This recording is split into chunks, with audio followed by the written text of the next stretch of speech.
ইমাম আহমদ ইবনে হাম্বল রাহিমাহুল্লাহ 10 লক্ষ হাদিসের হাফেজ, সরকারি চাপে জনগণ পায়ে রশি বেঁধে দিয়ে রাস্তায় টেনে নিয়ে বেড়াতো আর পিটাতো।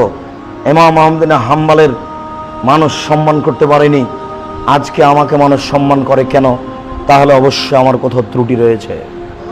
ইমাম আবু হানিফা রাহিমাহুল্লাহর মতো মানুষকে মানুষ জেলখানায় বন্দি করে দৈনন্দিন সকালে 10 লাঠি বিকালে 10 লাঠি করে পিটিয়ে শেষ পর্যন্ত বিষ পান করিয়ে মেরে ফেলেছে। তাহলে বুঝতে হবে হকের ফলাফল এটাই।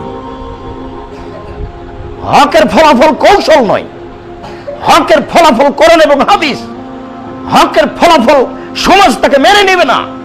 সমাজে যা আছে হক তার উল্টা, সমাজ যা পালন করে ভোগ করে হক তার উল্টা।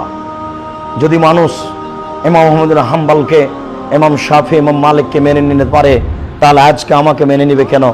আমাকে মেনে নিবে না, এ কথাই ঠিক।